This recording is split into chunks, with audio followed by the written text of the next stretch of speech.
سب سے بڑا ظلم اس معاشرے میں کیا ہے؟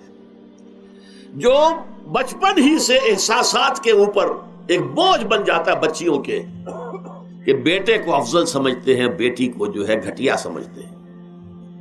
اس قدر ناانصافی، اس قدر ناانصافی. اسی باپ کے نطفے سے بیٹا بھی ہے اور بیٹی بھی ہے، اسی ماں کے رحم میں بیٹے نے بھی پرورش پائی ہے، بیٹی نے بھی پرورش. بعضکم من بعض، قرآن کہتا ہے تم سب ایک دوسرے میں سے ہو، کوئی افضل نہیں، کوئی گھٹیا نہیں. اللہ تعالیٰ نے، اللہ کے نبی نے کسی بیٹے کی پرورش پر کوئی اجر و ثواب نہیں بتایا. ہاں 2 یا 3 بیٹیوں کو پال پوس کر، تہذیب سکھا کر، پھر ان کی شادی کر کے ان کے گھروں میں پہنچا دیا، جنت کی ضمانت اللہ تعالیٰ دے رہا. اور سب سے بڑی بات یہ کہ سب سے زیادہ محبوب انسان حبیب اللہ محمد ہے صلی اللہ علیہ وسلم، اور محمد کو اللہ نے بیٹے نہیں دیے بھی تو لے لیے، بیٹیاں دی، 4 بیٹیاں دی. اور کتنی محبت کرتے تھے محمد صلی اللہ علیہ وسلم کی بیٹیوں سے، خاص طور پر حضرت فاطمہ سے. وہ تو آپ سیرت میں پڑھیے کتنی محبت، کس قدر محبت. سب سے چھوٹی تھی شاید اس لیے. بہرحال پہلی بات تو یہ کہ بچپن ہی سے وہ دعویٰ پڑھنا شروع ہو جاتا ہے بچیوں کے ذہنوں پر کہ ہم کو گھٹیا ہیں، ہمارے بھائی بڑیاں ہیں، ہمارے والدین جو ہیں ان سے زیادہ محبت کرتے ہیں، ہم سے نہیں کرتے. پھر شادی میں اکثر و بیشتر لڑکیوں کی مرضی کا کوئی خیال نہیں کیا جاتا. یہ ظلم ہے جو ہم کر رہے ہیں. لڑکی کی مرضی کے بغیر، اس کے اذن کے بغیر، اس کی اجازت کے بغیر کوئی شادی نہیں ہو سکتی. زبردستی وہ بھیڑ بکریاں نہیں ہے کہ جس کے ہاتھ چاہا آپ نے بیچ دیا. معاذ اللہ ثم معاذ اللہ ثم معاذ اللہ. یہ ضرور ہے کنواری بیٹی ہے تو اس سے صرف آپ نے پوچھا اور وہ خاموش رہی، بس یہ بھی کافی ہے.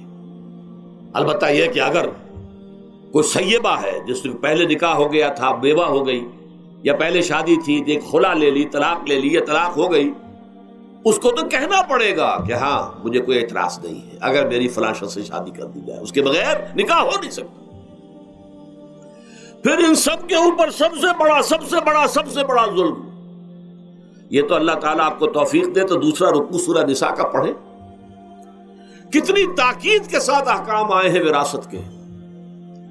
وراثت مما قل منہ او کثر، چاہے زیادہ مال کسی نے چھوڑا ہو چاہے تھوڑا سا چھوڑا ہو، لیکن وراثت کے احکام جو ہیں ان کو نافذ کرنا ہوگا. نصیبا مفروضا، یہ اللہ کی طرف سے حصے ہیں جو مقرر کر دیے گئے ہیں. لیکن ہمارے معاشرے میں کون ہے جو بیٹیوں کو دینے کو تیار ہو اور بہنوں کو دینے کو تیار ہو؟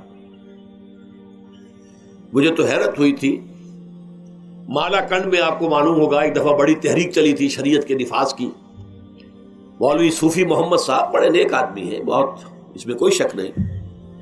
80,000 کا مجمع لے کر، جلوس لے کر وہ چل پڑے تھے اسلام آباد کی طرف. لیکن یہ تو 80,000 کو مالا کنڈ سے لے کر اور دریائے اٹک تک تو پہنچ گیا تھا. اللہ کا بندہ، 80,000 کا قافلہ وہاں روکا گیا. لیکن ان سے بھی جب میں نے جا کر بات کی کہ مولانا شریعت آپ نافذ کروانا چاہتے ہیں، لیکن کیا آپ بچیوں کو بھی وراثت کا حق دینے کو تیار ہیں؟ کیا نہیں، یہ تو رواج کا معاملہ ہے. میں نے کہا لا حول ولا قوت الا باللہ. اگر یہ رواج کا معاملہ ہے تو باقی چیزیں بھی رواج کی ہیں. پھر شریعت بدل چکی ہے، اب شریعت کا رواج نہیں رہا، ساری شریعت چھوڑ دیجیے آپ. لیکن ان کی نیکی کی بات ہے یہ کہ پہلے توجہ کبھی ان کی ادب نہیں ہوئی، لیکن میری یہ بات جو ہے ان کو لگ گئی ان کے دل کو. اگلی مرتبہ جب ان سے ملنے گیا تو انہوں نے کہا کہ اب میں نے بیعت لینی شروع کی ہے لوگوں سے کہ وہ اپنی بیٹیوں کو بھی حق دیں گے، وراثت کے اندر تقسیم کر کے دیں گے حصہ. لیکن یہ کہ اس وقت تک انہوں نے کہا تھا، ابھی کل 28 آدمیوں نے بیعت کی ہے. وہ 80,000 سے بیعت یہ لینی آسان کام نہیں ہے.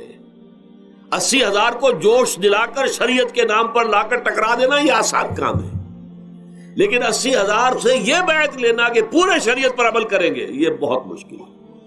یہی تو وجہ ہے ہمارا قافلہ اگر سست گام ہے تو کیوں ہے. ہم یہ کہتے ہیں کہ پہلے میدان میں آنے سے پہلے اپنی ذات پر، اپنے گھر میں دین نافذ کرو، پھر باہر نکلو.